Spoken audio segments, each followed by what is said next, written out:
Welcome to the Rim Break Rodeo. We hope this video helps. In this video, I will show how to use Thunkable to create an app, full guide. Open Thunkable, create a project, and choose a screen layout to match your app idea. Organize components into logical groups. Add navigation elements first so screens connect cleanly. Use simple components like buttons and labels to test interactions early, then expand with sensors or APIs as needed. Save often and preview on a device to catch layout issues quickly. Design with responsiveness in mind and use containers to control element placement. Choose buttons, images, and lists for clear navigation and content display. Configure properties to align with your brand and improve readability. Preview designs on different devices to ensure consistent appearance. Keep interfaces uncluttered and use spacing to guide attention.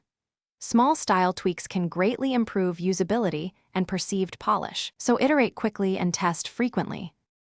If you're finding this guide helpful, please subscribe and like to support more videos. Quick recommendation: the Kindle Paperwhite makes late-night design reviews cozy and glare-free, perfect for reading specs or tutorials.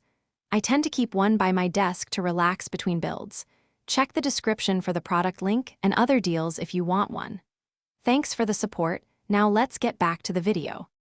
Build app logic using the blocks editor with clear event handlers and reusable procedures. Integrate APIs or Airtable to fetch and store dynamic data and display it in lists. Use local storage for caching and saving user preferences so data persists offline. Test edge cases like network failures and empty responses. Break complex flows into smaller blocks to simplify debugging. Keep naming consistent to make maintaining logic easier as the app grows. Thanks for watching.